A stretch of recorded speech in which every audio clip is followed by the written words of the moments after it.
Thank you. Thank you very much. How are you? How's it going? Yes, nice to be here on such a fun week. I know.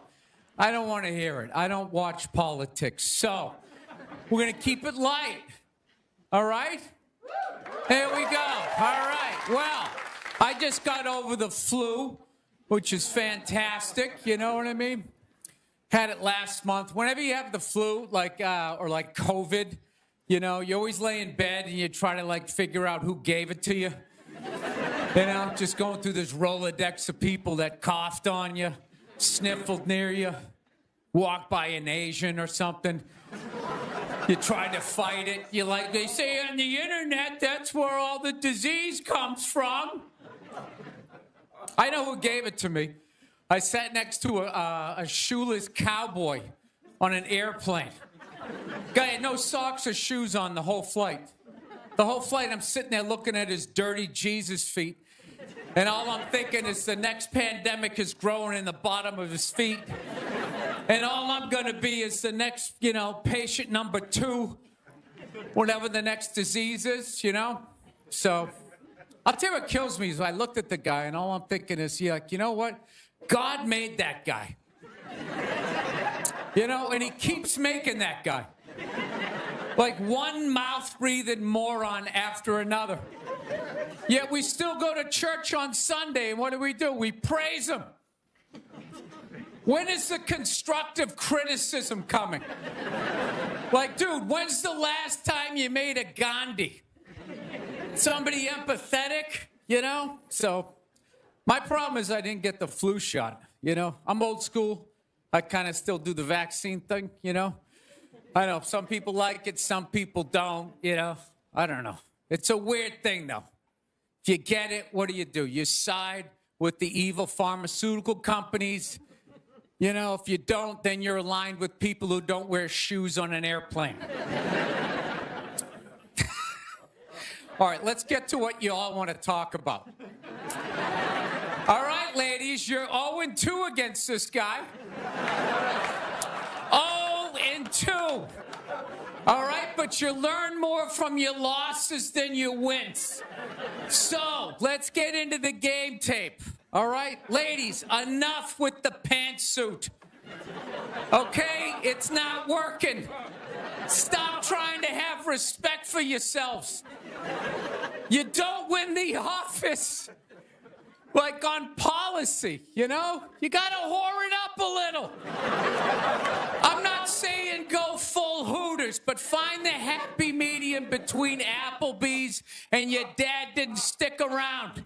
All right? You all know how to get a free drink. Okay? And I know a lot of ugly women, feminists, don't want to hear this message. But just tease him a little bit. Make a farmer feel like he's got a shot. Swing a state over a little bit. I'll be honest with you, I am so psyched that this stupid election is finally over. Took forever. Yeah. Everybody knew who they were voting for 4 years ago. And then they just drag you through a year and a half of this stuff. Who was sitting there watching the debate still not decided? Two of the most polar opposite people ever. It's all right, let's see. What does the orange bigot have to say? How about the real estate agent that speaks through her nose? Oh, there's a point. This is so difficult. It's they overlap. I just can't make up my mind. I'll be honest with you. I can't believe Trump didn't win this thing 4 months ago. I know that's weird for younger people to hear, but when I was a kid, if you were running for president and you got shot and you didn't die, that was the end of the election. There was nothing you could say, right? Everybody would just be like, this guy's the man. He is the king. I don't know. I'll be honest with you. I think the number one reason Trump survived is all those herky-jerky movements that he does. You just can't, like, nail the guy down. I gotta be honest, the guy is a lunatic. I mean, he literally got shot and immediately jumped back up and started yelling in the direction the bullets were coming from, unarmed. That's not a sane human being. I would have been on the ground crying in the fetal position, like, all right, give me the truck. I don't want this job anymore. Just tell her she won. Tell her she won. But Trump's got all those weird, coming out. I think the guy couldn't get, like, a bead on him, And, like, right as he pulled the trigger, like, Trump was just like, and Sleepy Joe! And the bullet went by his head.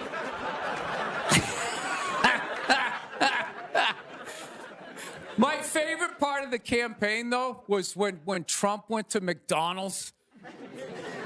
Wasn't that amazing? That's the only time I've ever seen that guy truly happy. Like, he was glowing. When he got behind the counter, it was like he was behind stage at like Springsteen or something. He's like, oh my God, this is like where they make the French fries. And he was sticking a couple of extra in one. He goes, hey, whoever gets this one's gonna be excited. It's like, oh my God, was that empathy of the people, Donald? It's like when the Grinch came down the hill, bringing the toys back, and his heart got a little bigger. All right, we'll end on something nice here. I fell asleep the other night. You ever fall asleep like watching TV? You like leave it on, and you wake up at 3 a.m, and whatever you're watching makes you feel like you're still dreaming. Yeah, I woke up at 3 a.m. I swear to God, Shaquille O'Neal was selling me printer ink. Standing there 7 feet tall. Hi, I'm Shaquille O'Neal. Are you paying too much money for your printer ink? Every day, people come up to me and they say, I'm paying too much money for my printer. He's holding a printer. It's like the size of a cell phone. People come up to me. I'm paying too much money. And I'm like, well, I have the solution. Dude, is there no end to that guy's credibility? I thought when he was selling Buicks, that was the end of it. It's laying in that little car, the mid-sized Buick Century. This is the most comfortable car I have ever been in. He's got one foot out one window, the other foot out the other. If I was regular size, this is the car I would buy. It blows my mind. Doesn't he even have like $1 billion at this point? It's like, why are you still working? Take a weekend off, you 9-foot whore. Give somebody else a chance.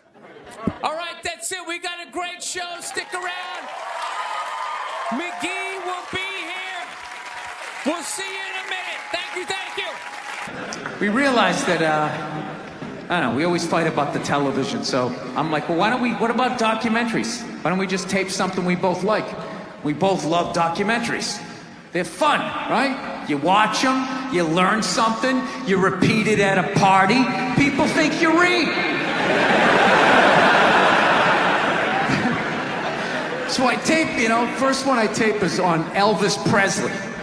So I sit down and I'm watching this documentary as a white dude, which is what I am. I'm looking out my white head, watching this white shit. It's coming back into my white eyes, getting whiter by the fucking second. Right? Now my wife, on the other hand, she's black, right? So she starts watching this shit as a black person, right? And she's seeing all the racism, obviously, that I'm seeing, but she was catching all this subtle shit that I was too white to see, but I knew I was missing it, because I just kept hearing her huffing and puffing, just sitting next to me being like, and I'm just sitting there like, okay, somebody did something. I don't know what just happened, but I don't think that was good. So right when I didn't think it could get any worse, it could get any more uncomfortable between the two of us, this fucking white dude comes on who evidently discovered Elvis. And he's like 190 years old. And he comes out, starts talking. He's just like, well, basically, I was looking for a white boy that could take the down and dirty, nasty blues and combine it with the pristine, angelic sounds of bluegrass. Yeah, that's what he was doing. He was subtly putting black shit down here while he was propping up the white shit. You know, the down and dirty, daddy not sticking around, drug-infested neighborhood blues with the Jesus as white as me, hair the color of the sun, angelic bluegrass playing music, right? So at this point, my wife has like fucking steam coming out of her ears. So I make a judgment call. I just fucking shut it off, right? And she looks at me, she's like, why did you shut that off? Why did you shut it off? I was like, because you're about 3 minutes away from yelling at me like I produced this music. I want to get a gun. I do. I really do. I never had that feeling before till I moved out to Los Angeles. This city just messes with your mind, you know? It's overpopulated, technically doesn't have a water supply, right? The dollar's crashing. Shit keeps you up at night. You're just thinking, what am I do when the zombies come? Right? Start reading up on shit. Get some powdered food. Plant some zucchini. Get a windmill. Right? And that's all well and good, but if you don't know how to fight, all you're doing is gathering supplies for the toughest guy in the block. Right? Just thinking about that. What am I gonna do? Some dude turns me upside down, starts shaking the gold coins out of my pockets. I gotta get a gun. So I'm on the road, right? I'm in Reno. Great gun town. So I go down to their little gun store, right? Come walking in, there's some redneck there. I'm like, hey man, I want to get a gun. He's like, I hear you. What you looking for? What you want? Mossberg, over under, 357 Magnum, right? Starts rattling off all this gibberish, right? I don't know shit. I'm trying to play it off. I feel like a bitch because I don't know anything about guns. So I was like, what do I do here? Hell, I'm going to go with honesty. I go, look, dude, I don't know anything about guns. They terrify me, but I'm worried about the zombies. All right? Dude's just like, you need a shotgun. You need a shotgun, man. It's got a good spread. It's easy to load, doesn't have a lot of working parts, got a good spread. He kept saying that. It's got a good spread. I'm like, what does that mean? He goes, well, it means you ain't got to be that accurate. It's got a good spread. Further away you are, the more shit you hit. It's got a good spread. In fact, you got a problem over here, you ain't even got to look. You just turn, wow, that's it. You ain't got a problem over here anymore. Anything that was even remotely a problem ain't there anymore. Trust me. And then these people here, they saw what you just did here. You ain't got a problem here either. Feel me? 90 degrees taken care of right there. One shot. These people get smart, flip it over. Wow! That's it. It's got a good spread. So I'm like laughing my ass off. I'm like, dude, look, I just want to shoot the guy. I don't have to do a bunch of drywall work, you know? Reframe my diploma. Get my parakeet another friend, you know?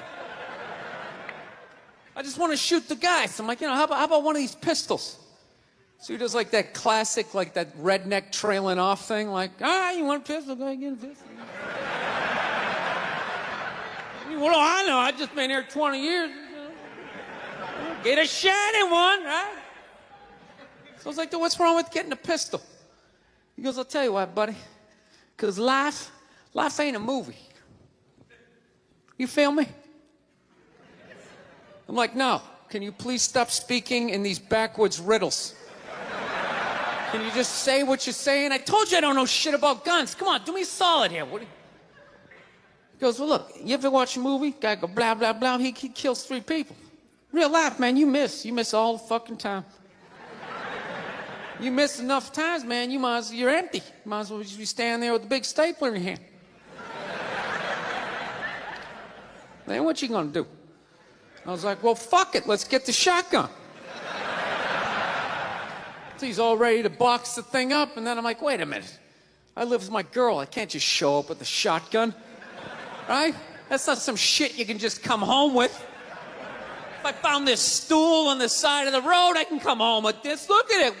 We can refinish it. We can carve our initials in it. We can have a good time, right? They just show up with a shotgun. Hey, I got it for us, right? One barrel for you, one for me? No.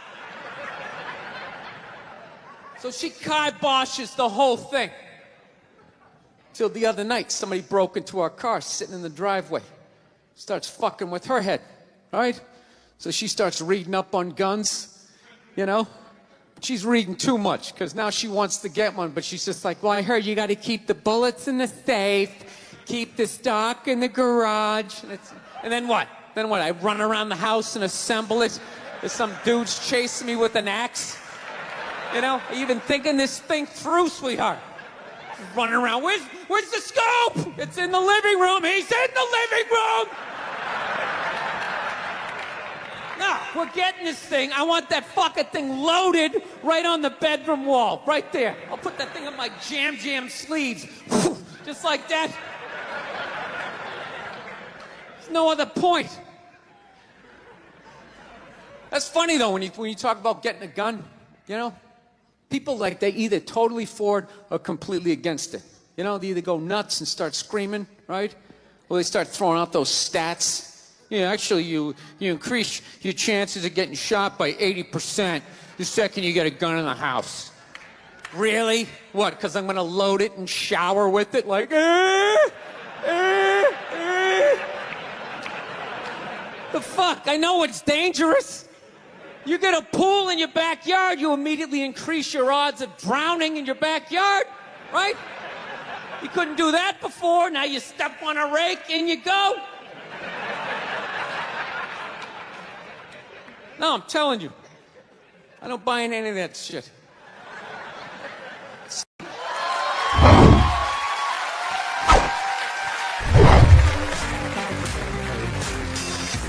All right, thank you. Thank you very much. I here from Los Angeles. I live in Hollywood. There's a ton of plastic surgery out there. You know, a lot of people getting like facelifts.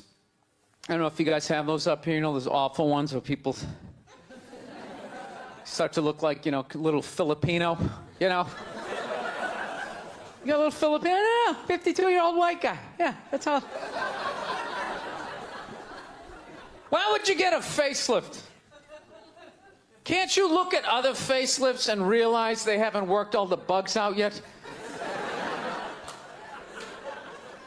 People, if you're thinking about getting a facelift, just do yourself a favor. Just wait it out. Let them practice on other people's faces. You know, didn't we learn anything with hair plugs? Hair plugs don't look half bad now. Saw this commercial the other night. The guy's like, oh, God, I wish I did this 10 years ago. It's like, no, you don't.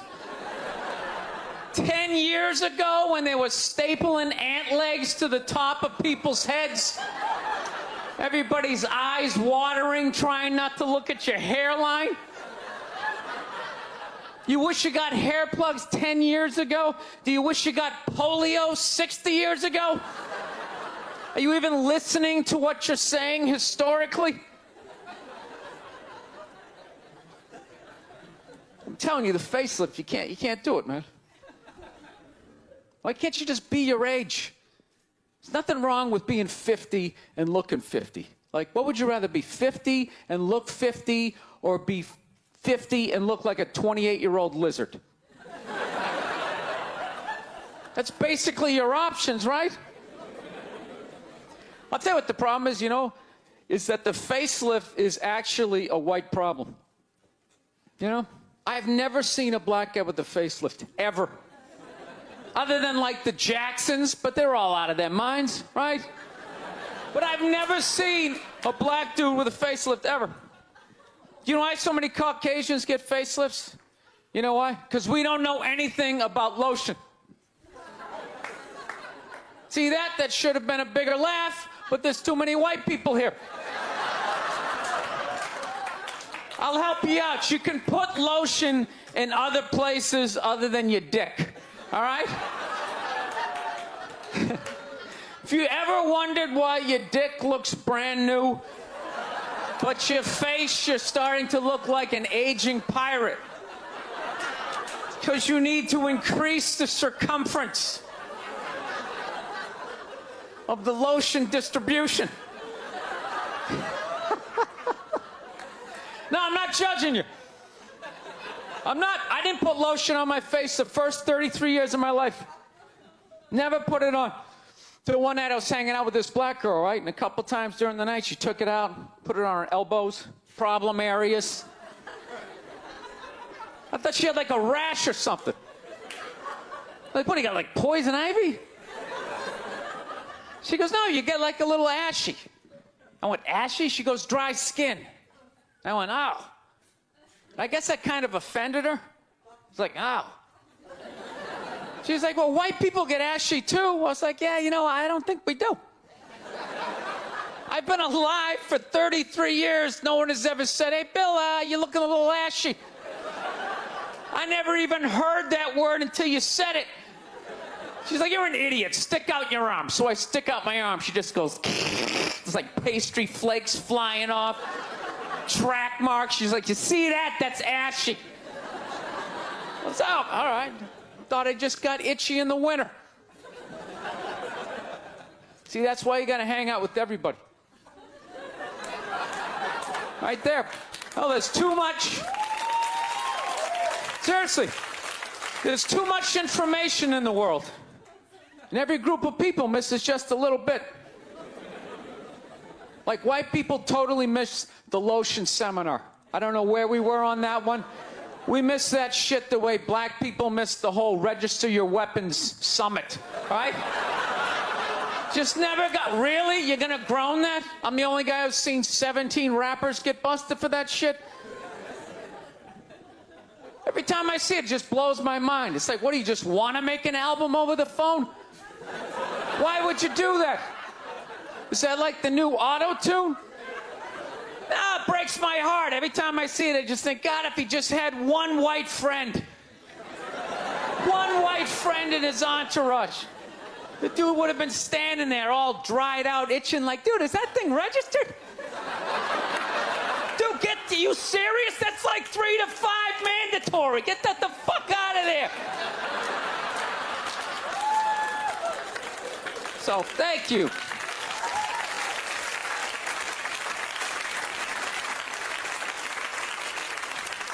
So, Schwarzenegger just got busted down on the States, yeah? That poor bastard, huh?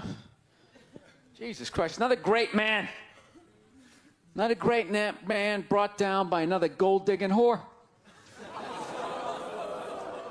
No? You don't think so?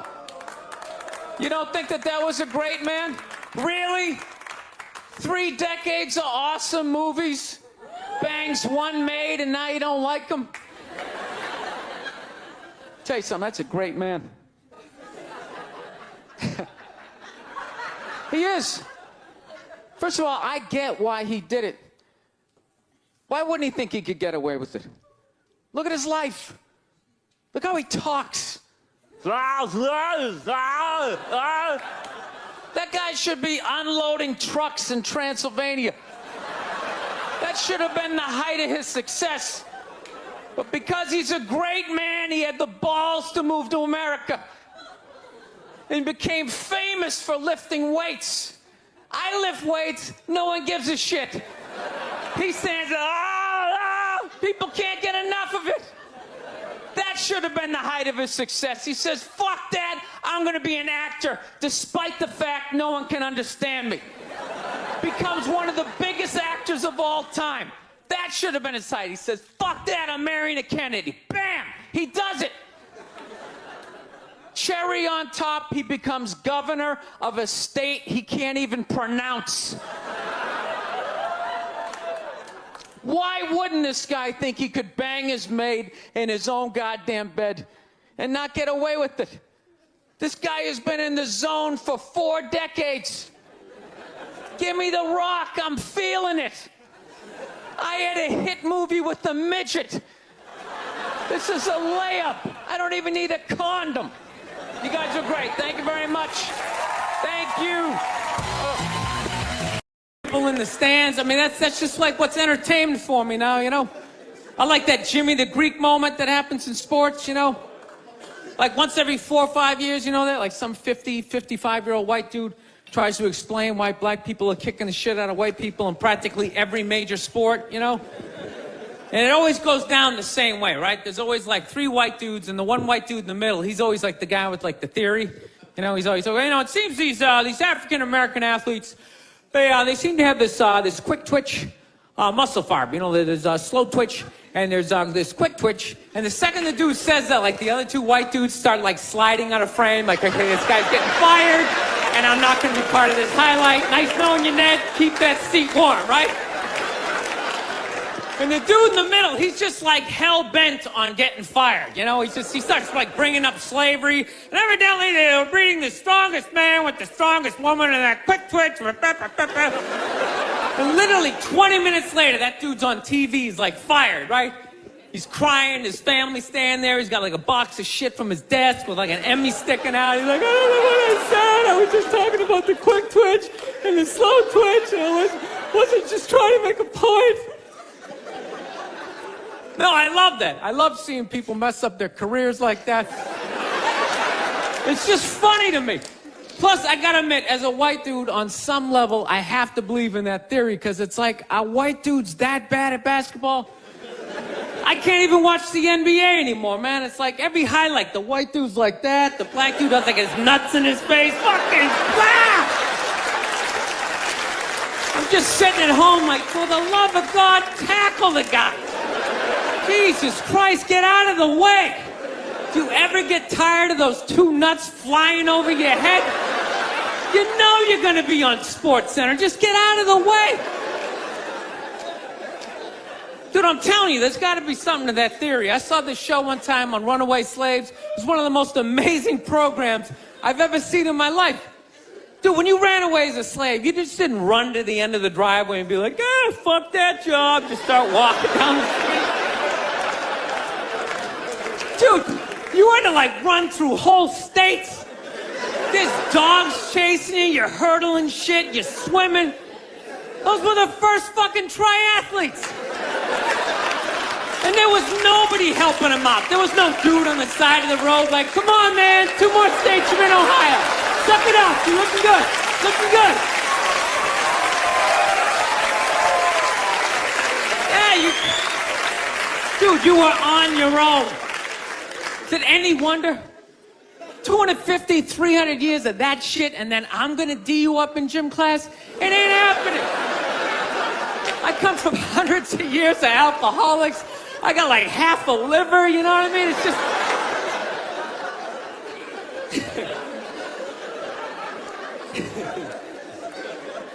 You know what's funny to me about that stuff? You can't even like, you know, I obviously know that theory's crazy, but it's just like, you can't even bring up how well black people are doing in sports. Everybody gets all weird about it, which I don't understand, because it's like a compliment, you know? Like, feel how weird it is right now. You know, I just brought that shit up all of a sudden. I'm saying something good, right? I saw a coach get in trouble for that shit. Like, his team was like 0-6 or something. They just couldn't win, and every week the press was just getting on him more and more and more, right? And the dude, he was just like flustered, and he had like a moment of honesty. They were like, why can't you guys win a game? He's like, oh, you know, I don't know, the offense isn't getting it done, you know, defense, you know, too slow, and it just run out. Tell me, we gotta get some more black guys in this team, because I'm telling you, it's just not. And immediately, everybody's like, what? Everyone started freaking out like they had no idea what this dude was talking about. It's like, are you watching SportsCenter? Or do you see the Olympics? Like, I love the 100-meter dash, right? There's always like 9 black dudes and that one token white guy in like lane 8. And I'm just sitting there going, come on, man, one time. Just one time. Just win the bronze. Just do what you gotta do. And the white dude always stays with him till like the first turn, then he like fucking blows out his hammy. Those other 8 black dudes are like, where's that white dude the next Olympics? He's like up in the broadcast booth, his career's over. He's like a commentator. Yeah, it's gonna be a great race. Still can't feel my fucking toes, but I'm telling you. No, I don't get it. It's like a compliment. We're saying you're fast. That's a good thing, right? People start all freaking out. Oh, you're acting like that's all we can do. You're saying we can't be scientists. No, we're not. All we're saying is if there was a race to the microscopes, you fuckers would win. We're just saying that you're fast. You get there first. Your lab coat would be flapping in the wind. I'd get there like 3 minutes later, all cramped up. Are you looking at bacteria? No, you go first. You just go first. Jesus Christ. There was a Volvo. The guy ran by a Volvo in street shoes. I've never seen that before in my life. No, I get into those arguments all the time. All the time.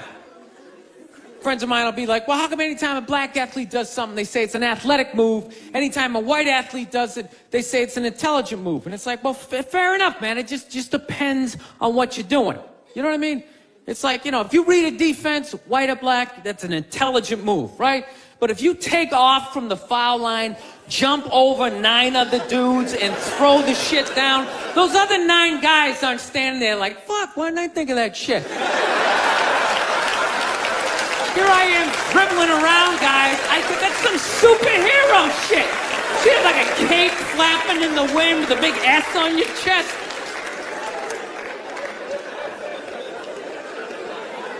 I'm telling you, man, that's the funny thing about Hitler. Just let me finish. Let me work my way through this idea.